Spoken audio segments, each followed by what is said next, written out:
दोस्तों, सुभद्रा ने भाई भगवान श्री कृष्ण से पूछा, भैया, क्या कर्म का फल सभी को भोगना पड़ता है? मुस्कुराते हुए भगवान श्री कृष्ण सुभद्रा से कहते हैं, हाँ बहन, लेकिन यह बात तुम क्यों पूछ रही हो दोस्तों?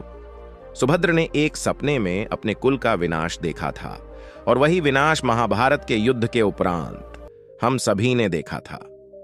भगवान श्री कृष्ण सुभद्रा से कहते हैं, हे बहन, प्रत्येक मनुष्य को कर्मों का फल जरूर भोगना पड़ता है।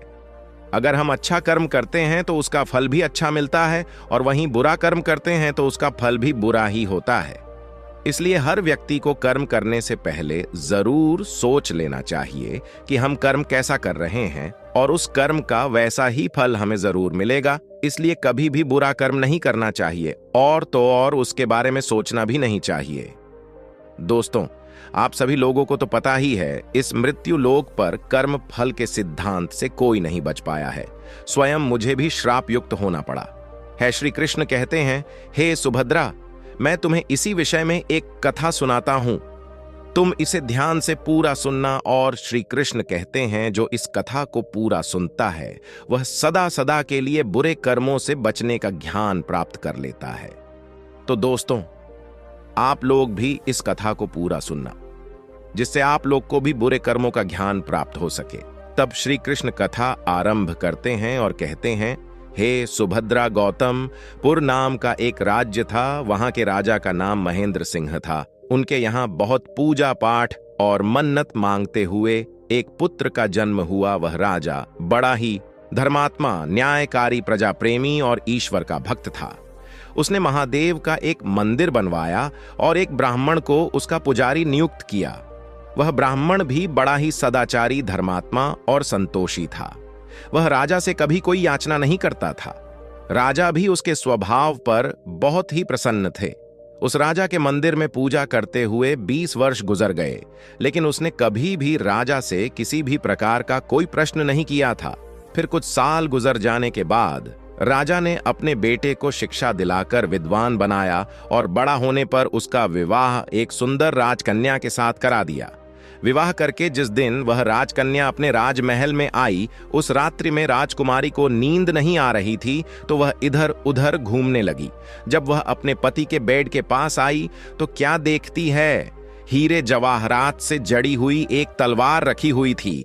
जब उस राजकन्या ने देखने के लिए वह तलवार म्यान से बाहर निकाली, तब तेज धार वाली और बिजली के समान प्रकाश वाली तलवार देख करके वो डर गई, और डर के मारे उसके हाथ से तलवार नीचे गिर गई, जो राजकुमार की गर्दन पे जा लगी। उसी से राजकुमार का सिर कट गया और वह तुरंत ही मर गया।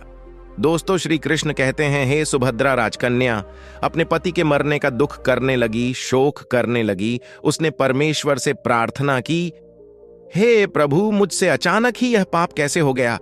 पति की मृत्यु मेरे ही हाथों हो गई। आप तो जानते ही हैं, लेकिन राजा के सामने मैं सत्य न कहूंगी, क्योंकि इससे मेरे माता पिता और सास ससुर को कलंक लगेगा और इस बात पर कोई विश्वास भी नहीं करेगा। किंतु जब प्रातःकाल में पुजारी कुएं पर स्नान करने आया तो राजकन्या ने उसको देख करके विलाप करना शुरू कर दिया, और इस प्रकार से कहने लगी कि हाय हाय, मेरे पति को कोई मारकर भाग गया, मेरे पति को कोई मार डाला। यह सुनकर के सभी लोग इकट्ठा हुए, और राजा साहब भी आकर के उससे पूछने लगे कि किसने मारा। वह कहने लगी, मैं जानती तो नहीं कि वह कौन था, लेकिन उसे महादेव के मंदिर में जाते हुए जरूर हमने देखा था। राजा समेत जब सभी लोग महादेव के मंदिर में आए तो उन्होंने केवल ब्राह्मण को पूजा करते हुए देखा और उसको पकड़ लिया और पूछा, बता, तूने राजकुमार को क्यों मारा? तब ब्राह्मण ने कहा, मैंने राजकुमार को नहीं मारा, मैंने तो आज तक उनका राजमहल भी नहीं देखा, और इस समय ईश्वर भी साक्षी हैं। ब्राह्मण बोला, हे राजन, बिना देखे किसी पर अपराध का दोष लगाना ठीक नहीं होता है, किंतु ऐसे अवसर पर ब्राह्मण की तो कोई बात ही नहीं सुनता था, कोई कुछ कहता तो कोई कुछ। दोस्तों, तब श्री कृष्ण कहते हैं, हे सुभद्रा, उस राजा के दिल में बार बार विचार आ रहा था, ये ब्राह्मण निर्दोष है। लेकिन लोगों के कहने पर राजा ने उस ब्राह्मण से कहा, हे ब्राह्मण, मैं तुम्हें प्राण दंड तो नहीं देता, लेकिन जिस हाथ से तुमने मेरे पुत्र को तलवार से मारा है, तेरा वह हाथ मैं काटने का आदेश देता हूं। ऐसा कहकर राजा ने उसका हाथ कटवा दिया। इस बात पर ब्राह्मण बड़ा ही दुखी हुआ और राजा को अधर्मी दोषी मान के उस देश को छोड़ के चला गया। उसके बाद वह खोज करने लगा कि अगर कोई विद्वान ज्योतिषी मिल जाए तो बिना किसी अपराध के हाथ काटने का मैं उससे कारण पूछ लूंगा। तब किसी ने उसे बताया कि काशी में एक विद्वान ज्योतिषी रहते हैं। फिर वह उनके घर पर पहुंचा। दोस्तों, श्री कृष्ण कहते हैं, हे सुभद्रा ज्योतिषी, कहीं बाहर गए हुए थे तो उसने उनकी धर्म पत्नी से पूछा कि माता जी, आपके पति ज्योतिषी महाराज कहां गए हैं? तब उस स्त्री ने अपने मुख से अभद्र असहाय दुर्वचन बोले और ब्राह्मण का भी अपमान किया, जिसको सुनकर वह ब्राह्मण बड़ा ही हैरान हुआ और मन ही मन कहने लगा कि मैं तो अपना हाथ काटने का हाल पूछने आया था, लेकिन यहां पर मुझे बड़े ही अटूट शब्द सुनने को मिल रहे हैं। इतने में ही ज्योतिषी जी भी वहां पर आ गए और घर में प्रवेश करते ही उस ब्राह्मणी ने अनेक दुर्वाचन कहकर के उनका तिरस्कार किया, लेकिन ज्योतिषी चुप रहे और अपनी पत्नी को उन्होंने कुछ भी नहीं कहा। इसके पश्चात वह अपनी गद्दी पर बैठे ब्राह्मण को देख के ज्योतिषी ने उससे कहा, कहिए आपका कैसे आना हुआ? उस ब्राह्मण ने कहा, आया तो था मैं अपने बारे में कुछ पूछने के लिए, लेकिन पहले आप अपना ही हाल बताइए कि आपकी पत्नी अपनी जुबान से आपका इतना तिरस्कार भला क्यों करती है जो किसी से नहीं सहा जाता। आप कैसे उसे सहन कर लेते हैं? इसका क्या कारण है?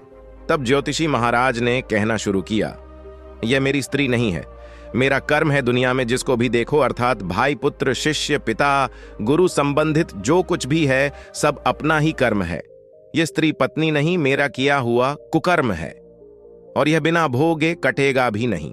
अपने किए हुए जो कुछ भी शुभ या अशुभ कर्म होते हैं उन्हें नित्य रूप से ही भोगने पड़ते हैं और बिना भोगे तो सैकड़ों करोड़ों सालों के गुजरने पर भी कर्म नहीं छूटता। इसलिए मैं अपने कर्म को खुशी खुशी भोग रहा हूं और अपनी पत्नी की यातना को भी बर्दाश्त कर रहा हूं, ताकि हमें अगले जन्म में इस कर्म का फल ना भुगतना पड़े। फिर उस ब्राह्मण ने कहा, महाराज आपने ऐसा क्या कर्म किया था दोस्तों? तब भगवान श्री कृष्ण कहते हैं, हे सुभद्रा, ज्योतिषी ने कहना शुरू किया, यह हमारे पिछले जन्म की कहानी है। मैं पिछले जन्म में एक कौवा था और मेरी पत्नी एक गद्दी थी। इसकी पीठ पर एक जख्म का फोड़ा था। फोड़े की पीड़ा से यह बहुत दुखी थी और बहुत कमजोर भी हो गई थी। मेरा स्वभाव बड़ा ही दुष्ट था, इसीलिए मैं इसके फोड़े में चोंच मार मार के इसे और भी ज्यादा दुखी करता था। जब दर्द के कारण यह तड़पती तो यह देखकर मैं बहुत खुश होता था। मेरे डर के कारण यह हमेशा बाहर भी नहीं निकलती थी, किंतु मैं इसको ढूंढता फिरता था। ये जहां भी मिले वहीं इसे मैं दुखी करता था। आखिर मेरे द्वारा बहुत सताए जाने पर त्रस्त होकर यह गांव से कई मील दूर के जंगल में चली गई। वहां गंगा जी के किनारे घना जंगल था, उसी में ये रहने लगी। वन में हरा हरा घास खा के और मेरी चोटों से बच के सुखपूर्वक रहने लगी थी, लेकिन मैं इसके बिना नहीं रह सकता था। इसको ढूंढते ढूंढते मैं भी उसी वन में जा पहुंचा और वहां इसे देखते ही मैं इसकी पीठ पर जोर जोर से चोंच मारने लगा तो अचानक ही मेरी सोच इसकी रीढ़ की हड्डी में चुभ गई। इस पर इसने अनेक प्रयास किए, फिर भी मेरी चोंच ना छूट सकी और मैंने भी चोंच को निकालने का बड़ा प्रयास किया, लेकिन वो ना निकली। पानी की भय से ही यह दुष्ट मुझे छोड़ेगा, ऐसा सोच के ये गंगा में प्रवेश कर गई, लेकिन वहां भी मैं अपनी चोंच नहीं निकाल पाया। अंत में ये गहरे प्रवाह में प्रवेश कर गई। गंगा का प्रवाह अत्यधिक तेज होने के कारण हम दोनों ही उसमें बह गए और बीच में ही मर गए। तब गंगा के प्रभाव से ये ब्राह्मणी बनी और मैं बड़ा अभागी ज्योतिषी बना। अब वही मेरी पत्नी हुई है। अब यह जीवन पर्यंत अपने मुख से गाली दे देकर के मुझे दुखी करेगी और मैं भी अपने पूर्व जन्म के कर्मों का फल समझकर के सहन करता रहूंगा और इसका दोष नहीं मानूंगा, क्योंकि यह सब मेरे ही किए हुए कर्मों का फल है। इसीलिए मैं शांत रहता हूं। दोस्तों, तब श्री कृष्ण कहते हैं, हे सुभद्रा। तब जोशी ने कहा, अब तुम अपना प्रश्न पूछो। तब उस ब्राह्मण ने अपना वह सारा समाचार सुनाया ज्योतिषी को और पूछा, उस अधर्मी पापी राजा ने मुझ जैसे निरपराध का हाथ क्यों कटवाया? ज्योतिषी ने कहा, राजा ने आपका हाथ नहीं कटवाया, आपके कर्म ने ही आपका हाथ कटवाया है। पूर्व जन्म में आप एक तपस्वी थे और राजकन्या एक गाय थी तथा राजकुमार पारधी था। जब पारधी गाय को मारने लगा, इधर कोई गाय तो नहीं गई, किंतु आपने कठोर व्रत कर रखा था कि आप कभी झूठ नहीं बोलेंगे। तब जिस तरफ गाय गई थी उसी तरफ आपने हाथ से इशारा किया था। फिर कसाई ने उस गाय को मार डाला और वह गंगा किनारे वह उसकी चमड़ी निकाल ही रहा था। इतने में ही जंगल से एक बाघ निकला और उसने गाय कसाई दोनों को खा करके जंगल में वापस चला गया। गाय और उस कसाई दोनों की हड्डियां गंगा जी में बह गई। दोस्तों, तब श्री कृष्ण कहते हैं, हे सुभद्रा, गंगा जी के प्रताप से कसाई को राजकुमार तथा गाय को राजकन्या का जन्म मिला और पिछले जन्म में किए हुए उस कर्म ने एक रात्रि के लिए उन दोनों को एक साथ लाया था, क्योंकि पारधी ने गाय को चाकू से मारा था। इसी कारण से राजकन्या के हाथों से तलवार गिरने से राजकुमार का सिर कट गया और वह मर गया। इस तरह से कर्म अपना फल देकर निमृत हो गया। तुमने जो हाथ का इशारा करके कर्म किया था, उसी पाप कर्म ने ही तुम्हारा हाथ कटवाया। इसमें तुम्हारा ही दोष है, यही कर्म का फल है। ऐसा निश्चय करके अब तुम सुखपूर्वक रहो, क्योंकि कर्म का भोग कभी भी मिटता नहीं। दोस्तों, तब श्री कृष्ण कहते हैं, हे सुभद्रा, कितना सहज है ज्ञान युक्त जीवन। यदि हम इस कर्म सिद्धांत को माने और जान लें तो पूर्व कृत घोर कर्म का फल भोगते हुए भी हम कभी भी दुखी नहीं होंगे, बल्कि अपनी चरित्र की क्षमता को बनाए रखने में सफल होंगे।